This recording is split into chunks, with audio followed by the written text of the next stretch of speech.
Good morning बच्चों। कल हमने सिंपल माइक्रोस्कोप के बारे में पढ़ा था, जिसमें हम उसके आवर्धन क्षमता पर रुके थे। m बराबर 1 प्लस डी बाई एफी, जहां पे d क्या है? स्पष्ट दृष्टि की न्यूनतम दूरी, जिसको लीस्ट डिस्टिंक्ट विजन भी बोला जाता है। और एफी क्या है आपका? तो आप जिस लेंस का प्रयोग कर रहे हैं उसका फोकस है। ठीक है, अब देखिए, मान लीजिए आवर्धन क्षमता ज्ञात करना होगा तो कैसे ज्ञात करेंगे? आपको क्वेश्चन कैसे देगा?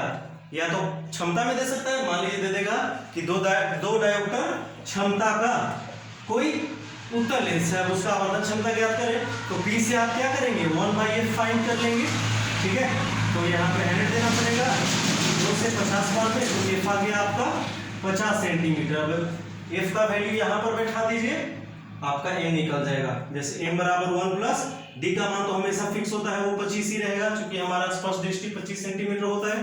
तो 25 बटा में 50, 2 बार में कट गया, यानी कि आवर्धन कितना आएगा? 1 प्लस 0.5, यानी कि आवर्धन आ गया आपका 1.5। समझ में आ रहा है? क्या क्वेश्चन दे देगा कि दो डायोप्टर क्षमता का, दो डायोप्टर क्षमता नहीं देगा, आपको डायरेक्ट फोकस भी दे सकता है। मान लीजिए a बराबर 25 सेंटीमीटर दे दिया, तो 25 डायरेक्ट बैठा देंगे, 25 से 25 कट जाएगा, वन आएगा, एक और एक दो आवर्धन क्षमता वो आ जाएगा।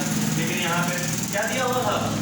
क्षमता दिया हुआ डायरेक्ट कि दो डायोप्टर का क्षमता का एक उत्तर लेंस है, तो उसका आवर्धन क्षमता ज्ञात करें तो पहले आप 1/f करके क्या कर लेंगे? यहाँ से फोकस निकाल लेंगे, फिर यहाँ पे बैठा लेंगे और आवर्धन क्षमता आपका ज्ञात हो जाएगा। इसमें आपका दूसरा क्वेश्चन ऐसे भी पूछ सकता है कि यदि यही सरल सूक्ष्मदर्शी आपका क्या करे?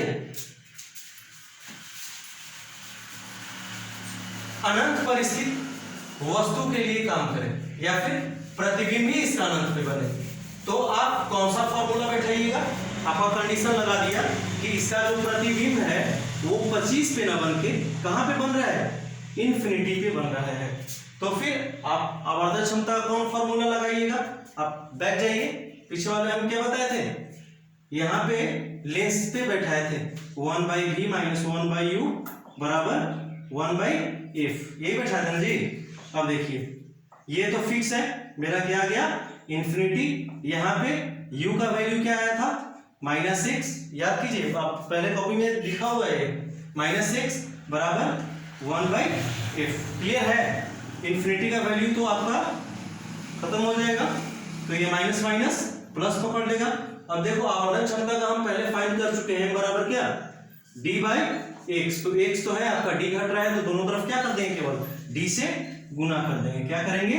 d से गुना कर देंगे। ठीक है, तो d से गुना करेंगे तो ये खत्म हो गया, माइनस माइनस मेरा हो गया प्लस, तो d बटा में x हो जाएगा, और यहाँ पे क्या हो जाएगा? d/f। क्लियर है? अब d/x बराबर आप क्या जानते हैं? m। मतलब कि एक कंडीशन लग जाएगा। कौन सा कंडीशन?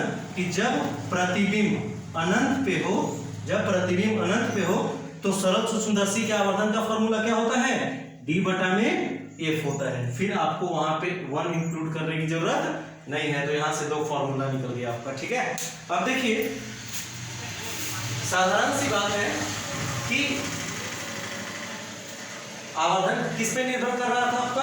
फोकस पे। फोकस जितना कम होगा आवर्धन क्षमता उतना ही ज्यादा होगा, है कि नहीं है? लेकिन एक निश्चित फोकस तक ही हम उत्तर लेंस को बना सकते हैं। जैसे 1 सेंटीमीटर से कम करें तो फिर हम लोग उस लेंस को बना नहीं सकते हैं, बहुत सारी डिफिकल्टीज होती हैं। तो हम लोग क्या करते हैं? हमको मान लो और क्षमता का जरूरत है, तो फिर हमारा सिंपल माइक्रोस्कोप से काम बनने वाला नहीं है। तो हम लोग क्या करते हैं? सिंपल के मतलब एक लेंस के जगह पे दो लेंसों का प्रयोग करते हैं, और वो दो लेंस आपका क्या होता है? क्या होता है? Compound microscope. क्या? कंपाउंड माइक्रोस्कोप, जिसको बोलते हैं संयुक्त सूक्ष्मदर्शी। अब संयुक्त सूक्ष्मदर्शी में क्या होता है? दो दो लेंस का प्रयोग करते हैं। पहला वाला कम फोकस का, और दूसरा वाला अधिक फोकस का। एक लेंस आपका आंख के नजदीक होता है, ये वाला आंख के नजदीक होता है, तो इसको बोलते हैं हम लोग आई पीस। क्या बोलेंगे? आई पीस। और ये वस्तु के नजदीक होता है तो इसको बोलते हैं ऑब्जेक्टिव, हिंदी में अभिदृश्य, और इसको नेत्रिका।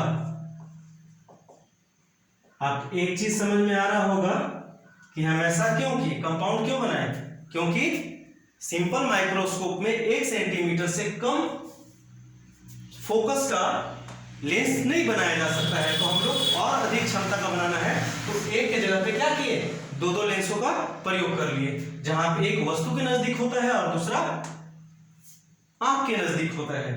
अब 2 लेंस है तो साधारण सी बात है, दोनों का अपना वस्तु का दूरी, प्रतिबिंब का दूरी, अपना अपना फोकस होगा। तो उसकी पहचान के लिए हम लोग इसके पहले अक्षर का प्रयोग करते हैं पहचान के लिए। जैसे यहाँ पे वस्तु की दूरी होगी तो यूओ बोलेंगे, प्रतिबिंब होगा तो वीओ बोलेंगे, फोकस होगा तो एफओ बोलेंगे। यहाँ पे वही चीज करेंगे तो यूओ को यूई बोलेंगे, प्रतिबिंब को वी बोलेंगे और फोकस को एफई बोलेंगे। ठीक है। अब देखिए 2 लेंस अलग अलग नहीं होता है, 2 लेंस ये अलग अलग नहीं होता है, बल्कि एक नली से जुड़ा हुआ होता है। ठीक है। और ये नली के पीछे में यहाँ पे रैक एंड पिनियन लगा होता है। रैक एंड पिनियन दंत चक्र बोल सकते हैं। दंत चक्र समझते हैं? अरे कभी नट उट कसे हैं, वही इसको मतलब वस्तु का जो पहला किस्म प्रतिबिंब बनता है उसको आगे पीछे खिसकाने के लिए, ताकि इसके फोकस के अंदर आ सके, इसके लिए यहाँ पे दंत चक्र का प्रयोग किया हुआ होता है। ठीक है। अब देखिए यहां से आपको एक चीज दिमाग में आ रहा होगा कि जब हमारे पास 2 लेंस है तो प्रतिबिंब भी 2 बन रहा होगा, वस्तु भी 2 होगा, है ना? लेकिन ऐसा नहीं है। आपको अपवर्तन में हम बताए हैं एक बार, क्या बताए हैं कि 2 अपवर्तक तल हो तो वस्तु एक ही होता है, लेकिन प्रतिबिंब 2 बार निर्धारित होती है। पहला केस में पहला जो अभिदृश्यक है वो वस्तु का वास्तविक प्रतिबिंब बनाएगा, और ये दूसरा लेंस जो है नेत्रिका, वो क्या करता है, ये जो प्रतिबिंब बना है इसके लिए आभासी वस्तु का कार्य करेगा, जिसका सीधा आभासी और वस्तु से बहुत बड़ा प्रतिबिंब दोनों लेंसों के बाहर बनता है। ठीक है। तो हम करके देखते हैं। मान लीजिए यहाँ पे आपका एक वस्तु है OA। ठीक है। अब देखो यहाँ पे हम डालें तो पहली बात है कि ये तो इसके फोकस से जाएगा नहीं जाएगा। ठीक है। अब प्रतिबिंब के लिए 2 किरण चाहिए। मान लो यहाँ पे आपका इसका प्रकाशिक केंद्र है, तो दूसरा प्रकाश किरण दर्पण रहता है तो वक्रता केंद्र से, और लेंस रहता है तो प्रकाशिक केंद्र से गुजरते हैं। अब देखिए प्रकाशिक केंद्र से गुजारे तो कहीं ना कहीं कटेगा भाई, इसको थोड़ा और तिरछा जाना चाहिए था। ये देखिए यहाँ पे कटेगा। आप थोड़ा ड्राइंग सही से कीजिएगा, पहले भी हम बोल चुके हैं मेरा ड्राइंग थोड़ा सा वीक है ना। और देखिए यहाँ पे ये वस्तु का वास्तविक प्रतिबिंब बनाया OA का, इसको नाम दे दीजिए O', ये ऊपर वाला है ना A', या A1 ही दे दीजिए ना, A1 O1। ठीक है।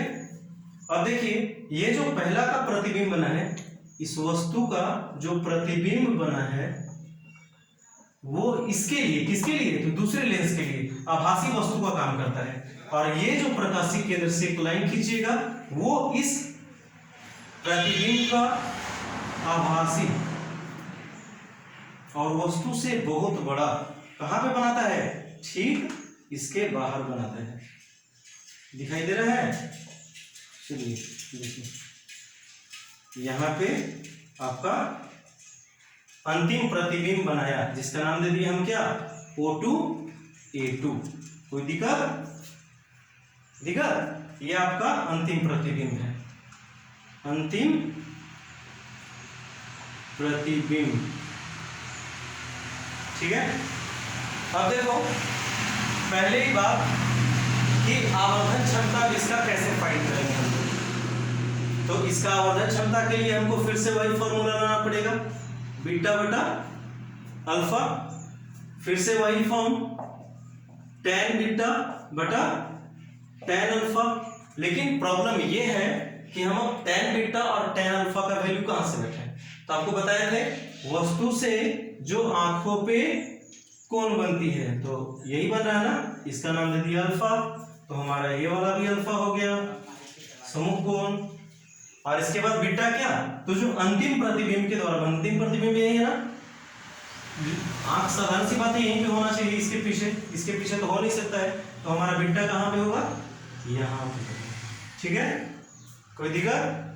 तो जब हम अनुपात मान बैठाएंगे तो हमारा tan बीटा का क्या आ जाएगा? अब देखिए ये कितना दूरी पे बना रहा है प्रतिबिंब को? d दूरी पे। d मतलब कि जो हमको नहीं दिखाई दे रहा था, हमको 25 पे ही लाना था ना। अरे सरल से सुंदर से क्या करता है, कोई भी वस्तु को जो हम 25 से कम लाते नहीं देख पाते हैं, तो उसको कहाँ पहुंचा देते हैं?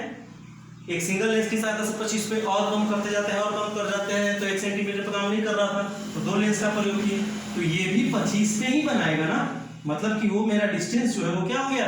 d माइनस क्यों लिए? क्योंकि ये इसकी तरफ है, मतलब इसके बाईं ओर है। हम पहले ही बताए दूरियां यदि बाईं ओर रहे तो ऋणात्मक होती है, दाईं ओर रहे तो धनात्मक होती हैं। आप जब फॉरवर्ड चलिएगा आगे की ओर तो प्लस और पीछे की ओर तो माइनस। चलिए तो यहाँ पे आते हैं tan बीटा बटा tan अल्फा। tan बीटा का मान बैठाओ, अनुपातिक मान डायरेक्ट बैठा दे रहे हैं हम, चूंकि dd दोनों के लिए कॉमन हो जाएगा तो कैंसिल हो जाएगा, ऐसे कर दे रहे हैं। tan बीटा का वर्ग क्या हो जाएगा? a2 o2 बटा में d, डिस्टेंस का लंब बटा आधार। अब इसके बाद अल्फा, तो ये वस्तु का है तो क्या लिखेंगे? a1 o1 बटा में d से d कैंसिल, और a1 o1 कहाँ चला जाएगा? ऊपर, क्योंकि ये पलट जाता है, पलटेगा ना, तो d ऊपर गया तो a1 o1 नीचे आ जाएगा। तो m बराबर क्या आ गया? a2 o2 बटा में a1 और o1। ठीक है, दिक्कत है क्या? ओह, मेरा वस्तु यहाँ पे था ना। एक सेकेंड, सॉरी थोड़ा सा, यहाँ पे वस्तु का तो यहाँ पे है, हम वहां तो डाल नहीं सकते हैं, तो मेरा अल्फा का वैल्यू क्या ले लेगा? ao बटा में d। अब d से d कैंसिल, d ऊपर जाएगा तो ao तो नीचे ही रह जाएगा, तो m बराबर आ गया मेरा a2 o2 बटा में ao। ठीक है, अब देखिए a2 o2 का ao से डायरेक्ट रिलेशन है। a1 आपका इन दोनों के बीच में बेचारा फंसा गया, फंस गया नहीं फंसा, आपका वस्तु ao था, अंतिम प्रतिबिंब a2 o2 आया, ये भी सही है। लेकिन दोनों में एक और प्रतिबिंब बना था जो इसके लिए प्रतिबिंब और इसके लिए वस्तु का काम कर रहा था। कौन कौन? a1 और o1। तो इसको भी हम लोग साथ लेके चलते हैं, तो क्या करेंगे?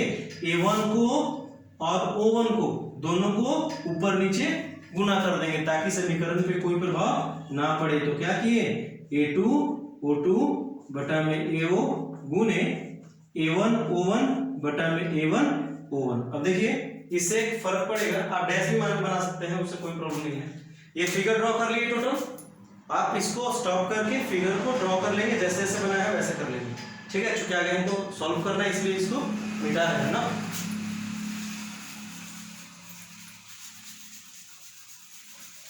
चलिए समझ में आ रहा है बाबू?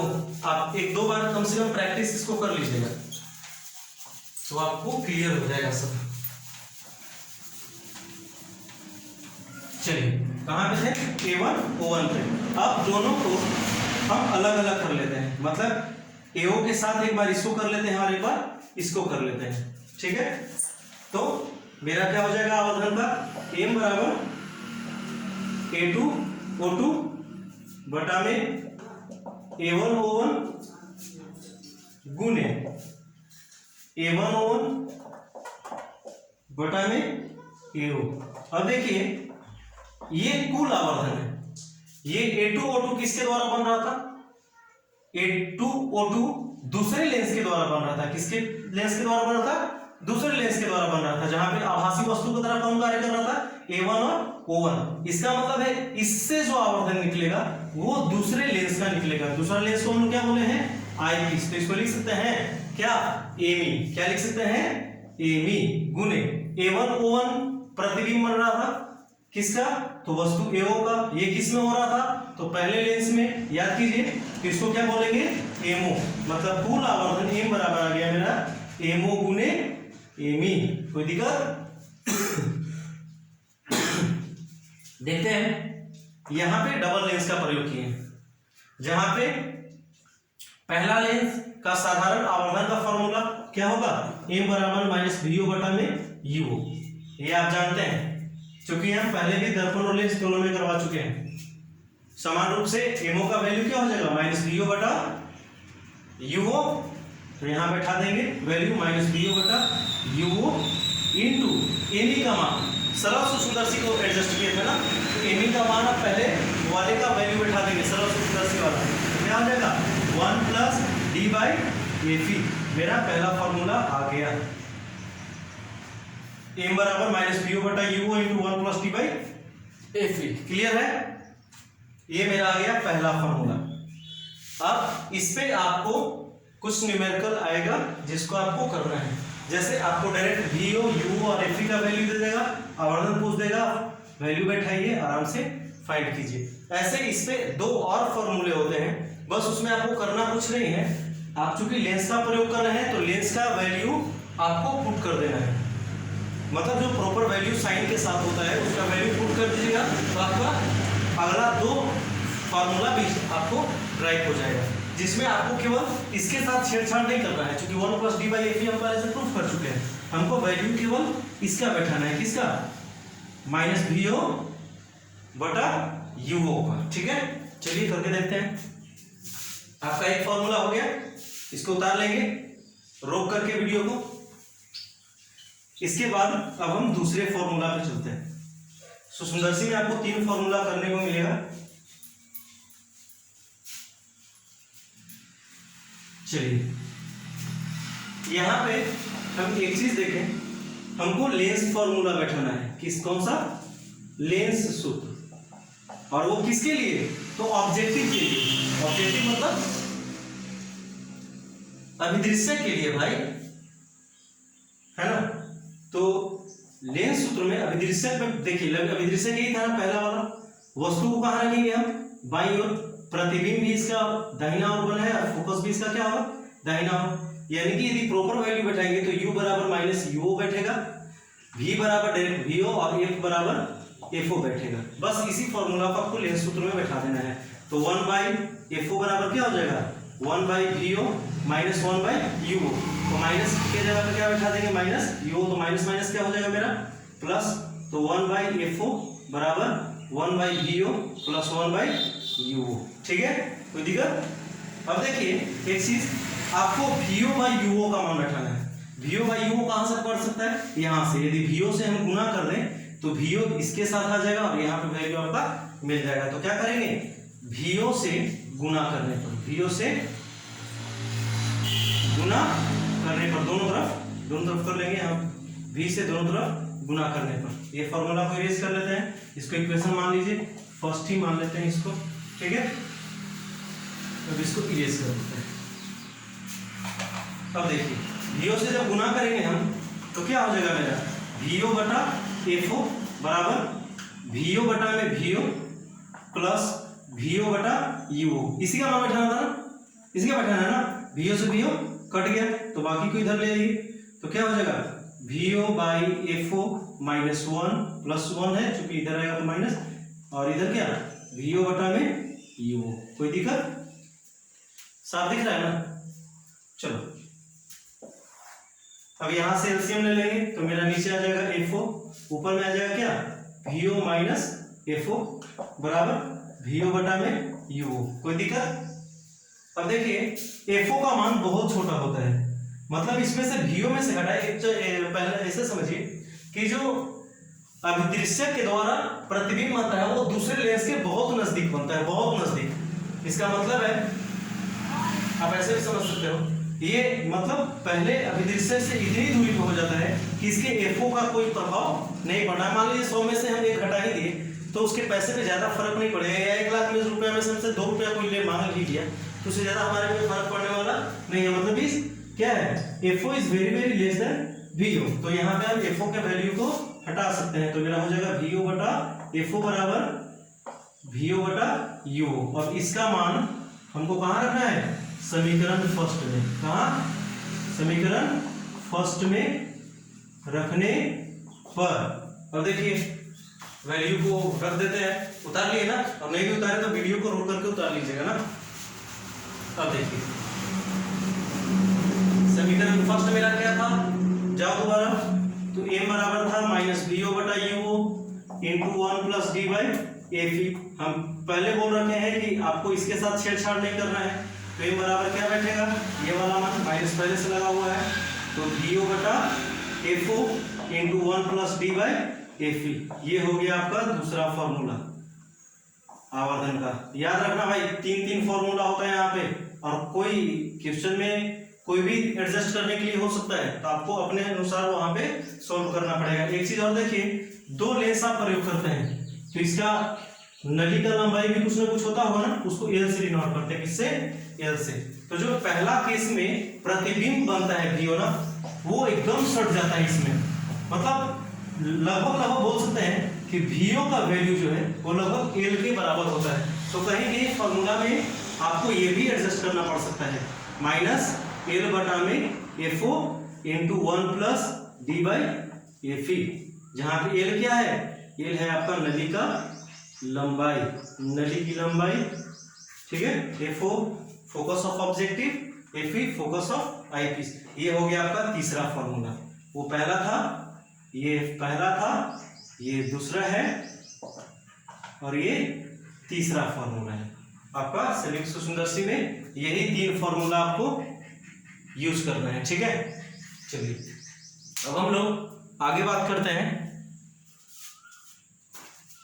मेरा माइक्रोस्कोप तो हो गया, अब हम दूरदर्शक के बारे में बात करेंगे। क्योंकि हम लोग नगण्य चीजों या फिर बहुत कम दूरी पे रखी वस्तुओं को देखने के लिए तो डिवाइस बना चुके हैं, प्रकाशिकी यंत्र बना चुके हैं। अब हमको दूर पे स्थित वस्तु को देखना है। तो दूर पे कितना दूर, अरे भाई यहाँ से कुछ दूरी पे भी देख सकता है, नहीं देख सकता है, लेकिन कभी कभी प्रॉब्लम होता है देखने में। नहीं, बाबा को चश्मा पहने देखे हैं, कभी कभी नहीं लगता है कि वो दूर का नहीं देख पाते हैं, तो पेपर को और नजदीक लाते हैं। तो पापा क्या करना है, बाबा को एक बार ऊपर दिखा दीजिए, चांद दिख रहा है ना, तो और कितना दूर देखेंगे वो, है ना। अब देखिए अब क्या करेंगे हम लोग दूरदर्शक में। यहाँ पे आपका कंपाउंड माइक्रोस्कोप तो खत्म हो गया। अब हम लोग नजदीक से दूर स्थित वस्तुओं को देखेंगे।